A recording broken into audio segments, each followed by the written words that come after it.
Krásný den, já vás vždycky moc zdravím, hlásím se s dalším videookýnkem. A tentokrát bych vás ráda vzala sebou na ukázku nákupu, který jsem teď dělala. U nakupování celkově je důležitý říct, že pro vás bude důležitý za prvý se zorientovat celkově v potravinách. Co je to sacharid, co je bílkovina, co je tu, v jakém složení to na ten talíř patří. V první řadě rozhodně nastavení pitného režimu a pak vlastně součástí celoživotního stravovacího plánu je i návod, jak nakupovat. Ono je za mě nejdůležitější najít si prostě svůj oblíbený obchod, kam zajít, naučit se orientace na té obchodní ploše. A pak už je prostě nákup otázkou 10 minut i s placením. Což znamená, že vlastně já třeba chodím nakupovat vždycky 2krát týdně a vlítnu do Lidlu a do Albertu, do svých oblíbených, kde vím, kde co mají a jdete už po jednotlivých sektorech a už jenom jdete a házíte do košíku a víte, co máte brát. S čím samozřejmě úzce souvisí i to, že si potřebujete udělat s klienty, tomu říkáme trichtýř oblíbených potravin, kdy vlastně vám z nabídky celoživotního stravovacího plánu, kde najdete desítky běžně dostupných potravin, vypadne vašich oblíbených 10-15 oblíbených potravin, z kterých potom skládáte svých 5-8 oblíbených jídel. A samozřejmě ale je tam ta svobodná ruka v tom, že víte, že když budete prostě chtít, tak si můžete dát kdykoliv cokoliv jiného, ale zafixovat takový ty svoje oblíbené jídla je fakt velmi důležitý. Takže rozhodně jako nákup potravin a orientace na obchodní ploše. A teď, když se tady podíváme, tak mám tady takový svůj jako základní nákup. Jak říkám, chodím pro potraviny, který prostě jako znám, který mám ráda a pak z nich tvořím kombinace, který mám ráda. Takže když se tady podíváme, tak máme tady sekci bílkovin, což znamená, že samozřejmě nesmí chybět maso, mám ráda krůtí, kuřecí, hovězí, pak tady vidíme mozzarelly, kupuju lightky, jak já vždycky říkám, light výrobek, nebo takový ty high protein výrobky, v dnešní době se to s tím jako fakt roztrhl pytel a všechno je high protein light, málo co, ale odpovídá tomu danému názvu.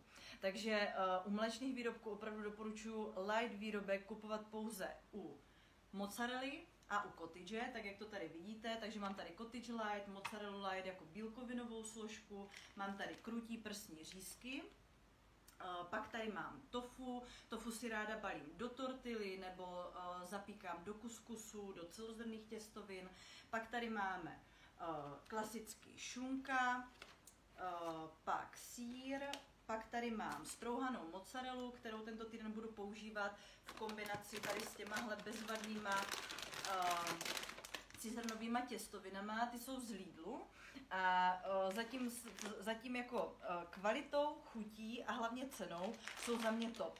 Mají cizrnový a mají ještě, myslím, hrachový, takže takže pak jako úplně easy recept.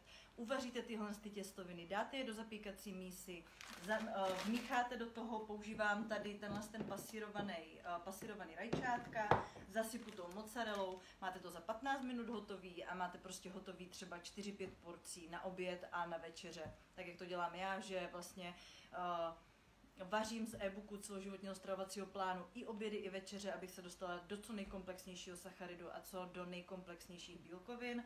Takže tady ještě tohle z bílkovinové složky, pak tady mám samozřejmě vajíčka a z bílkovinové složky ještě řecký jogurt a tvaroh. A to je asi všechno, co tady mám na ten týden z bílkovin. Pak samozřejmě komplexní porce jsou ty luštěniny, to si budu dělat na oběd a na večeře. Pak tady mám ze sacharidu za mě opravdu skvělý krekry, jsou tady ty žitné placky. Pak tady tyhle mini rolky od Rácia, ty mám moc ráda. Ze sacharidových možností tady mám ještě samozřejmě pečivo, mám tady na snídaní cereální kaši nominu, rýžovou, to je za mě jediná, která je jako chuťově OK. A do těch hraních kaší samozřejmě obměňuju to, základem vždycky dávám vločky, ale nejím samozřejmě vločky úplně jako každý den, takže obměňuju to tady za tu rýžovou kaši. A co bych vám určitě chtěla doporučit do ranních kaší, je tady ten čekankový topping. To je kokino, je to bezkalorický přírodní kokino, protože je to vlastně čistá vláknina a je to opravdu chuťově moc dobrý a všichni klienti říkají, že žádný lepší sladidlo v životě nejedli a chutná to i dětem a děti to můžou, na rozdíl od třeba Flow Drops kapiček, které jsou prostě umělý a tím pádem nejsou úplně vhodný pro děti, takže určitě čekánkový topping. No a pak tady mám samozřejmě ovoce, kvalitní zdroj tuků, avokádo, z čehož dělám podle e-booku celoživotního stravovacího plánu pomazánku třeba, nebo si to jenom tak natírám na chleba společně s pepřem.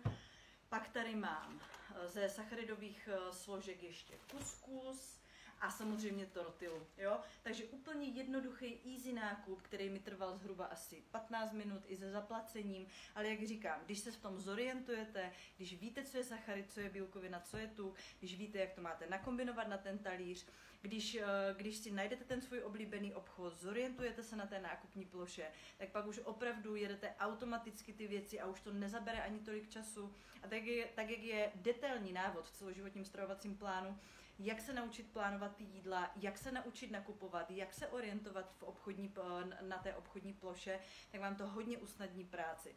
Takže kdybyste to chtěli mít v takovéhle formě a chtěli byste se naučit stravovat zdravým selským rozumem a tím získat trvale stabilní váhu, napište mi do zprávičky váš e-mail, budu se na vás těšit. Krásný den.